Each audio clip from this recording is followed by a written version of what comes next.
jembatan yang sering orang sebut sebagai effortless success gitu. Effortless success itu nyata kalau goals kontribusinya ini cukup apa ya, mungkin tanda kutip menggoda gitu ya buat Tuhan. Itu sama dengan memperbesar wadah rezeki gitu ya. Memperbesar wadah rezeki itu satunya seperti itu, Mas. Kalau wadah rezekinya cuma untuk kita doang kan kecil. Tapi kalau untuk kontribusi ini bisa lebih besar, bahkan bisa unlimited gitu. Bisa unlimited. Bisa unlimited. Iya, oke. Masih bersama dengan Mas Fadli.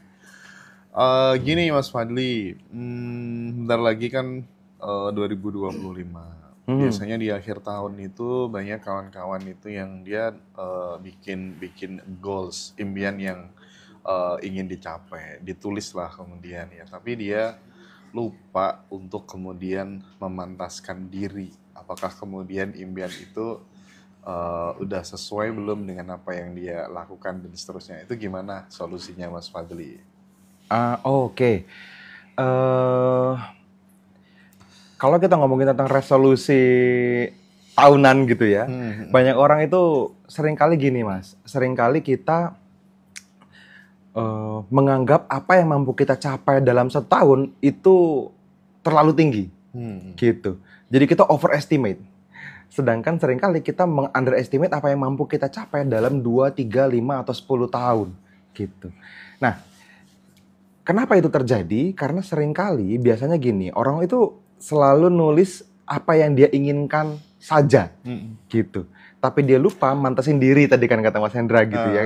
Dia lupa emang udah pantas dikasih itu. Nah, sebetulnya kalau misalnya kita ngomongin tentang resolusi tahunan gitu ya, kalau teman-teman cukup rajin melakukannya, sebetulnya kita perlu akui juga bahwa kadang beberapa hal itu dari tahun ke tahun nggak terwujud, ditulis ulang kan gitu ya. Betul. Resolusi menuju 2025 adalah yang belum tercapai di 2024 gitu kan, yang tadinya belum tercapai di 2023 dan seterusnya gitu. Nah, kenapa seringkali tidak terwujud selain karena overestimate tadi? Nah, orang juga seringkali tidak memantaskan diri atau merubah identitasnya sengaja untuk layak menerima, gitu. Di beberapa waktu sebelumnya kita pernah bahas tuh tentang the universe doesn't give what you want, gitu. The universe give who you are, gitu. Artinya kita tuh bukan menginginkan sesuatu aja tugasnya, tapi juga mantesin diri untuk menerima itu.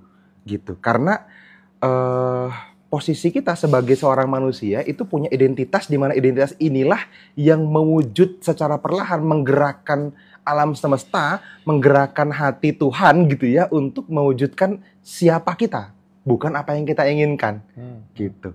Nah, nggak salah dengan apa yang kita inginkan ditulis sebagai sebuah impian gitu atau resolusi gitu ya. Orang pengen experience kan gitu, pengen misalnya punya target income tertentu, dia pengen mobil tertentu misalnya, rumah tinggal tertentu, atau motor tertentu, atau cuma sekedar pengen upgrade handphone misalnya, atau pengen beli AC misalnya gitu. Kita ngobrol sama Mas Angga kan, ada fase di hidup kita yang punya impian checklist itu pengen punya AC ya kan, kayak gitu ya. Pernah ya kayak gitu ya? Pernah gitu kan, kita aduh kok panas banget gitu ya, sedangkan AC itu barang yang mahal buat kita waktu itu gitu kan. Nah, yes, itu sudah benar, sudah di posisi kita menginginkannya aja kita udah perlu bersyukur karena udah mulai punya keinginan baik gitu kan. Sudah dikaruniai keinginan itu. Katanya itu udah berproses kan kalau kita sudah mulai menginginkannya. Nah, tapi banyak orang lupa kalau kita tidak menyelaraskan diri dengan tercapainya impian itu jadi nggak menggerakkan apapun, nggak mendekatkan itu terwujud ke dalam kehidupan kita hari ini gitu. Nah, ada cara untuk bisa membuat itu jadi lebih pasti tercapai atau lebih mudah tercapai. Selain apa pengalaman yang kita pengen dicapai, kita juga perlu punya goals selanjutnya, yaitu goals bertumbuh seperti apa untuk pantas nerima impian tadi. Nah, ini sebenarnya udah pernah kita singgung teman-teman ya. Jadi kalau misalnya kita pengen sesuatu, let's say ngukurnya gampangnya misalnya target income tertentu atau menginginkan sesuatu yang kita targetkan jadi cita-cita hidup kita gitu ya. Fakta kita belum menerima ini dan masih jadi keinginan, berarti kan identitas kita belum di situ.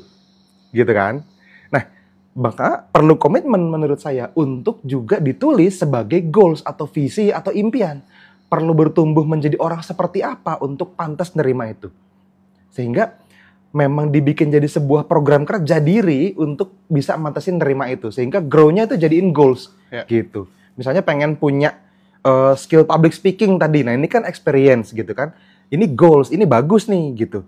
Punya impian seperti itu. Tapi seterusnya ada goals action apa untuk bertumbuh menuju supaya itu pantas diterima sama kita. Supaya identitas kita yang tadinya belum menjadi identitas kita hari ini gitu. Supaya keyakinan bawah sadar kita di masa depan jadi keyakinan kita hari ini gitu. Our new belief become now belief, gitu kan katanya. Nah, goals ini harus ditulis teman-teman. Jadi perlu punya misalnya, oke, untuk public speaking saya perlu belajar kelas public speaking. Berarti bulan ini harus dapetin kelas public speaking, beli kelas atau ikutan mentoring atau ikutan workshop, banyak kan pilihannya. Tapi harus dijadiin specific goals gitu.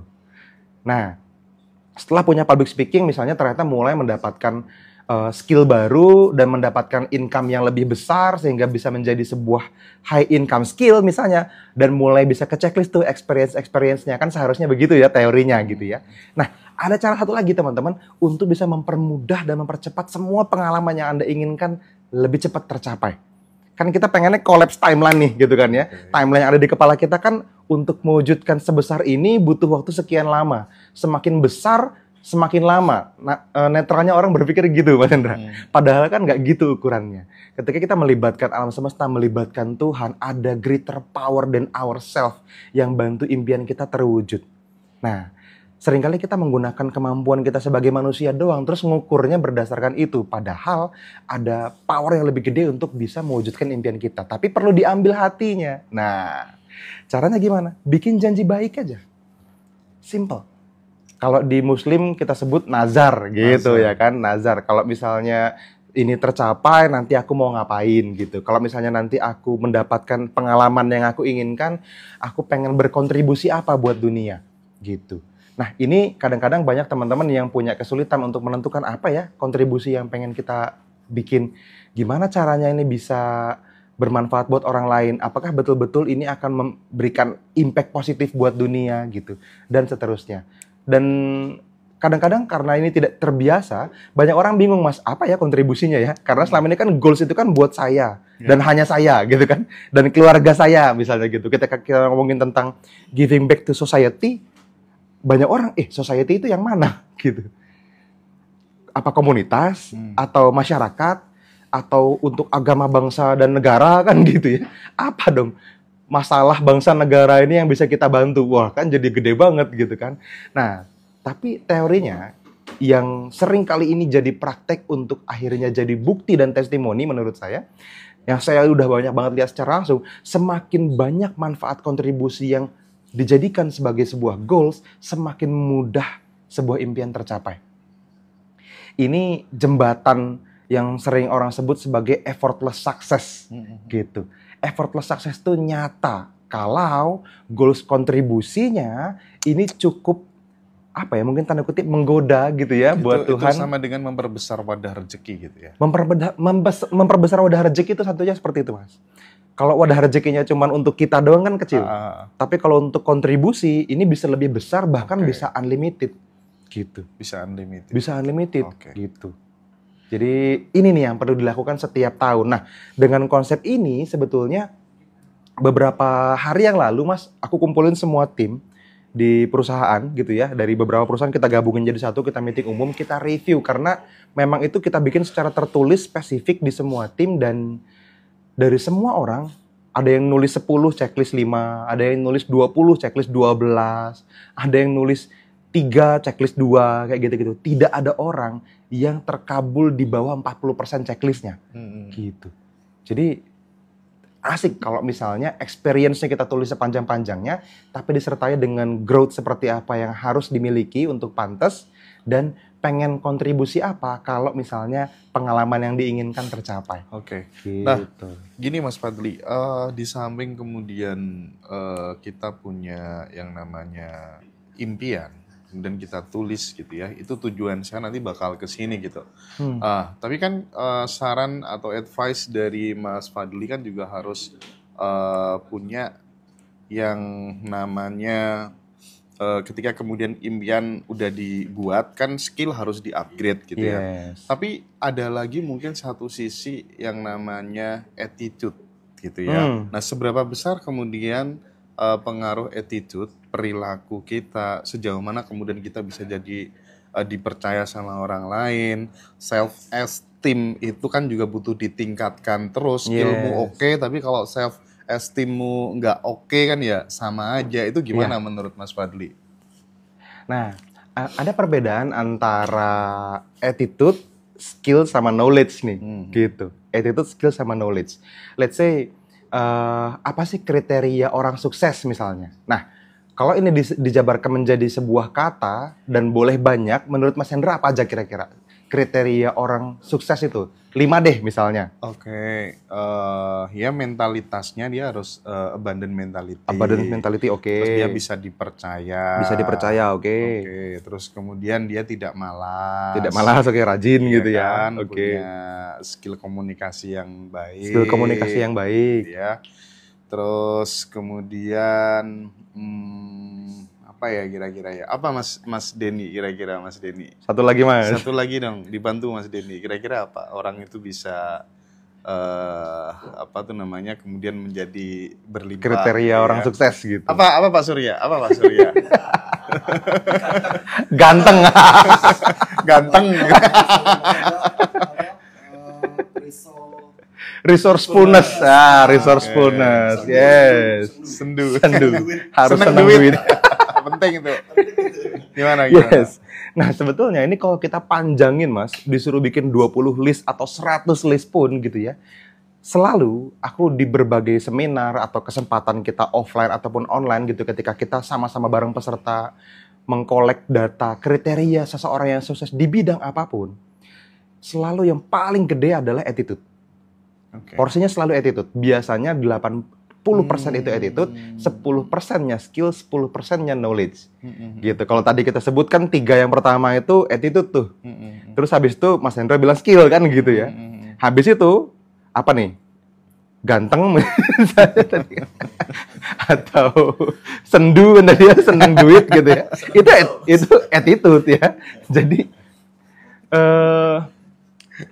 ada satu point of view yang pengen aku sampaikan adalah gini. Skill sama knowledge itu bisa diinstal. Dan seringkali installnya dalam waktu yang singkat. Gitu. Di video sebelumnya Mas Angga udah bahas tuh ya, untuk kita acquire skill itu hanya sekedar bisa cuma 20 jam belajar. Gitu kan ya, belajar praktek, teman-teman 20 jam bisa punya skill baru kan gitu. Dan kalau mau nyalip Andrian jadi top 10%, 100 jam gitu Mas ya. 100 jam kita belajar dan praktek, teman-teman bisa jadi top 10%. Di sini sudah mulai punya higher value nih gitu ya. Udah bisa dibayar lebih mahal nih dibanding orang rata-rata. Tapi 100 jam itu juga nggak lama menurutku. Kalau kita mau put time and effort, harusnya nggak bertahun-tahun. Cepet dalam hitungan bulan bisa didapat. Tapi attitude ini seringkali terlupakan, dan kalau tidak dengan sengaja dibikin tumbuh, ini jadi apa ya? Jadi sesuatu yang akan menghambat kita gitu. Dan attitude balik lagi teman-teman, hubungannya sama abundance mentality tadi, sama mental block yang terjadi, sama abundance block yang ada. Itu sama kasusnya. Kalau misalnya teman-teman masih di dalam level skill dan knowledge yang dikejar, menurutku itu nomor 2. Kalau kita ngomongin skala prioritas, yang perlu dikerjain segera diberesin adalah attitude. Gitu. Karena lebih mudah install skill dan knowledge ke orang yang attitude ya oke dan siap daripada kebalikannya. Nah, gitu. Jadi bisa kebayang gitu kira-kira teman-teman. Attitude sama knowledge ya, attitude lebih dulu, knowledge sama skill itu nomor selanjutnya. Gitu. Oke. Nah, Mas, terkadang gitu ya kita punya mimpi yang besar, terus kemudian ketika kemudian memang itu udah selaras antara pikiran, perasaan, dan tindakan, akhirnya kan tindakan juga menyesuaikan sehingga tujuan itu bisa tercapai. Tapi di sebuah perjalanan gitu ya, kita kadang dihadapkan sama lingkungan yang toksik gitu ya. Itu aku menyebutnya orang-orang yang sebagai pencuri cita-cita, dan kadang itu bisa muncul dari orang-orang yang kita sayangi, ya, even itu adalah keluarga, pasangan, dan seterusnya gitu. Gimana kekuatan the power of bodo amat gitu untuk kemudian kita tetap sesuai teguh, sesuai prinsip tujuan hingga bisa tercapai gitu. Gimana tuh Mas? Oke. Menurutku tergantung seberapa dalam kita meyakini identitas diri kita. Karena gini, pencuri cita-cita ya, pencuri impian mungkin gitu kali ya. Ya mereka kan pada dasarnya nggak niat itu, saya yakin begitu ya. Mungkin teman-teman ngalamin gitu, ketika menginginkan sesuatu gitu, saya juga ngalamin gitu. Ketika saya kepengen punya mobil BMW nih gitu, ibu saya nanya gitu kan, emang cicilannya nggak mahal tah gitu kan? Kenapa nggak yang biasa aja gitu? Tapi aku pengennya BMW gitu. BMW ini kayak achievement gitu. Kayak lifetime achievement nih, asik banget kalau nyampe, dan ini akan mengupgrade value-ku signifikan menurutku gitu. Tapi kan buat orang-orang yang sayang sama kita, dia kan ngelihatnya nggak dari situ Mas. Dia ngelihatnya dari, aduh nanti kerjanya jadi lebih keras kan gitu ya. Mungkin akan lebih banyak hal yang menantang buat hidupnya, yang kasihan kalau dia sakit kan kayak gitu. Nah itu sebenarnya sama aja sih gitu. Ketika akhirnya kita membuktikan diri dan ternyata itu bisa tercapai, pada akhirnya juga berubah point of view-nya. Untung ya dulu kamu serius, kan gitu. Untung kamu nggak cepat menyerah gitu ya. Untungnya kan gitu. Untungnya. Hidup terus berputar. Tapi ngomong-ngomong soal menyerah gitu ya, banyak loh ya. Aku kebetulan kan circleku teman-teman konten kreator gitu ya. Dia menyerah sebelum kemudian keajaiban itu terjadi gitu. Jadi usaha untuk kemudian memantaskan dirinya itu masih kurang banget gitu. Apa sih nasihat dari Mas Fadly, atau barangkali ada sebuah moral story, sebuah cerita yang kemudian ketika mendengar cerita itu gitu, minimal teman-teman, jika kau dalam posisi udah bener-bener pengen menyerah, coba dengerin cerita ini dulu deh gitu, dipikir ulang deh gitu, kira-kira gimana Mas Fadly? Oke. Aku kepikiran satu hal tentang level keyakinan Mas Hendra. Jadi ini menurutku untuk tercapainya sebuah tujuan seseorang gitu ya, apapun nih teman-teman pengen punya konten yang bermanfaat dan di-follow sama jutaan orang gitu misalnya, pengen making impact buat dunia gitu, pengen berkarya gitu ya buat teman-teman konten kreator atau YouTuber atau apapun. Karya apapun lah menurutku ya, di bidang apapun gitu. Kan punya tantangannya masing-masing ya. Dan mostly buat teman-teman yang mungkin baru di dunia itu jadi sesuatu yang berat sebetulnya gitu. Cuman kalau level keyakinannya coba-coba gitu ya, ini nanti mungkin kita bisa bahas di konten terpisah ya tentang level keyakinan ini ya. Ketika teman-teman cuma sekedar coba-coba misalnya, atau teman-teman cuma sekedar bahkan do your best gitu, itu aja nggak cukup Mas. Itu aja nggak cukup. Kita perlu minimal ada di level whatever it takes. Apapun yang dibutuhkan, tak kasih. Gitu. Sehingga nggak ada kata gagal. Yang ada hanya proses. Gitu. Berhasil atau proses. Gitu. Orang kan nanya sama saya, ini waktu dulu beli rumah misalnya, emang nggak pernah kepikiran kalau misalnya gagal gimana gitu. Dulu aku mikir, oh iya juga ya, kayaknya kalau disuruh ngulang lagi apa aku berani, aku pikir gitu dulu. Ternyata setelah tak kumpulin puzzle-nya, sebetulnya hari itu aku berada di level keyakinan, whatever it takes, gitu. Loh, nggak mungkin gagal. Aku percaya sama aku, kalau aku nggak akan berhenti sebelum nyampe, gitu. Nah, kalau kita udah percaya sama diri sendiri kita nggak akan berhenti sebelum itu nyampe, ya whatever it takes, gitu. Belum bisa ya belajar. Bingung ya cari informasi gitu. Mentok ya putar balik gitu. Gak ada jalan, bikin jalan kan gitu. Gak ada ceritanya. Ini sampai di titik dimana kayaknya udah nggak ketolong nih, gitu. Nggak bisa. Gitu. Oke. Aku tuh kalau ngobrol sama Mas Angga sama Mas Fadli itu kayak apa ya? Kayak sering teringat dengan cerita-ceritaku di masa lalu gitu. Jadi kayak cair, nggak tahu apa yang nyebabin itu gitu. Rasanya Aku nostalgia. pernah kayak apa ya?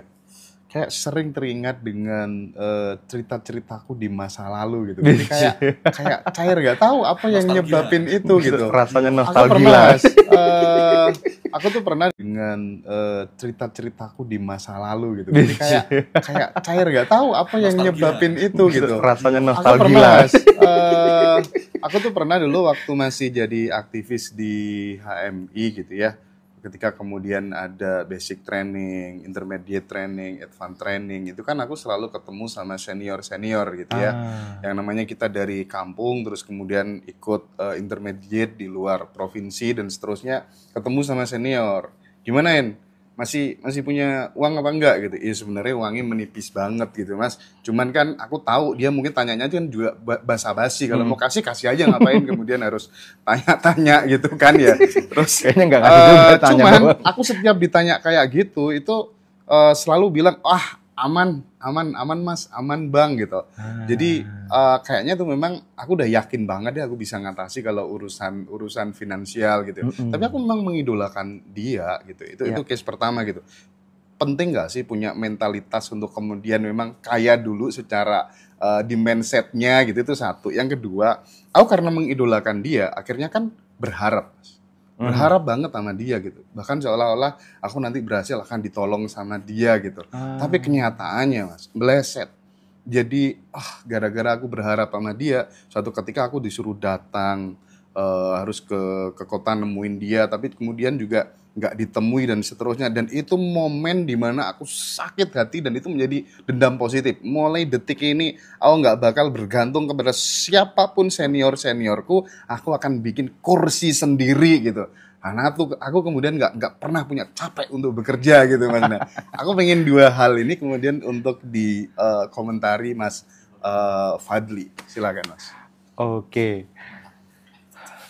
Kalau menurutku gini Mas.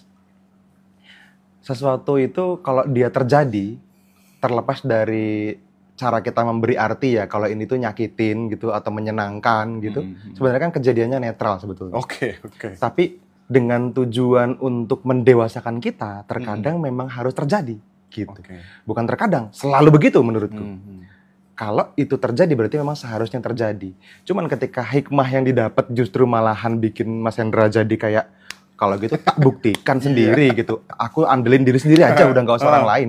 Berarti kan itu tujuan dia dikirim ke dunia untuk tanda kutip menyakiti Mas Hendra tercapai. Gitu. Jadi memang seharusnya terjadi. Nah, kadang-kadang teman-teman kan mentoleransi impiannya. Ini nih yang salah nih. Gitu. Ketika sesuatu yang menyakitkan terjadi dalam proses Tuhan mendewasakan dia, mungkin halusnya gitu ya.